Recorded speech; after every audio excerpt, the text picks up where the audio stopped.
Et si notre sang pouvait parler? Eh bien, d'une certaine manière, il le peut.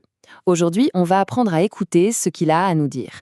On va déchiffrer ensemble le langage fascinant que notre corps utilise pour communiquer grâce à de minuscules mais très bavards messagers, les enzymes.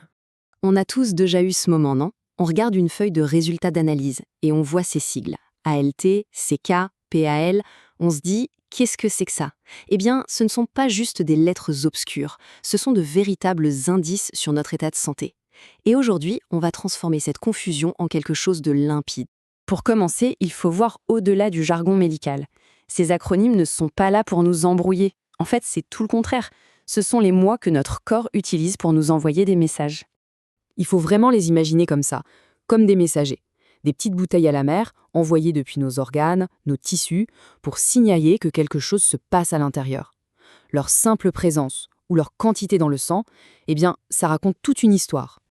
Ok, mais avant de pouvoir lire le message, il faut d'abord faire connaissance avec les messagers. Qui sont-elles exactement, ces fameuses enzymes? Une enzyme, en gros, c'est un ouvrier ultra spécialisé et incroyablement efficace de notre corps. Sans elle, les réactions chimiques qui nous maintiennent en vie prendraient une éternité. Les enzymes, ce sont les véritables moteurs qui font tourner la machine de la vie à la bonne vitesse.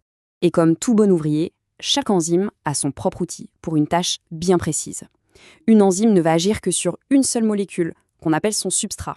C'est le principe de la clé et de la serrure. Cette spécificité, elle est absolument capitale pour comprendre leur rôle de messager. Alors, si on résume, les enzymes, 1, elles accélèrent les réactions. 2, elles sont hyper spécialisées. 3, elles ne s'usent pas, elles sont réutilisables. Et 4, leur plan de fabrication est directement inscrit dans notre ADN. Bref, des agents d'une efficacité redoutable.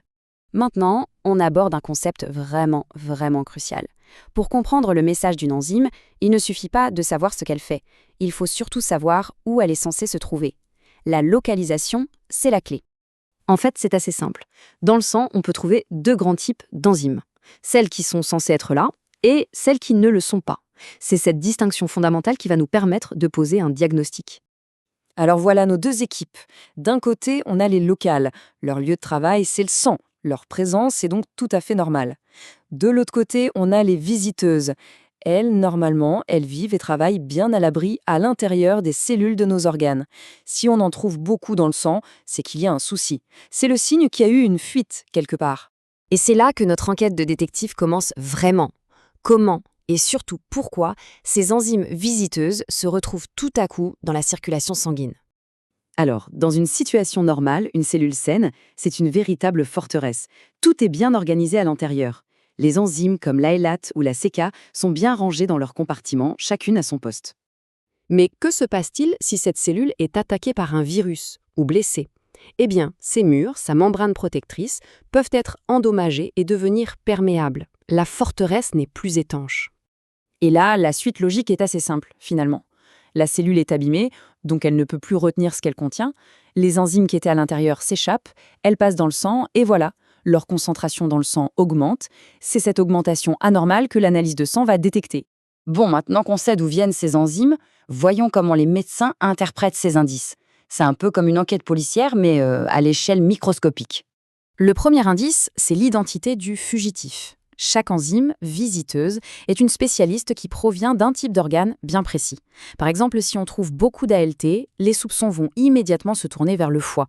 Si c'est plutôt la CK qui est élevée, on va regarder du côté des muscles ou du cœur. C'est une première piste essentielle.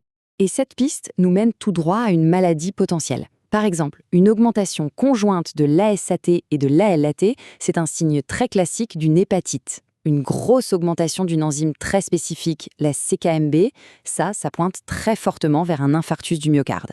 La logique du diagnostic est vraiment implacable. Mais ce n'est pas tout. Il y a un autre indice, tout aussi important, le facteur temps. Toutes les enzymes ne restent pas actives aussi longtemps une fois qu'elles sont dans le sang. Leur durée de vie, qu'on appelle la demi-vie, est une information capitale pour reconstituer le fil des événements. Prenons la créatine kinase, la fameuse CK. Sa demi-vie est assez courte, entre 12 et 15 heures. Ça veut dire que son niveau dans le sang va grimper en flèche juste après une blessure, comme une crise cardiaque, mais il va aussi redescendre très vite.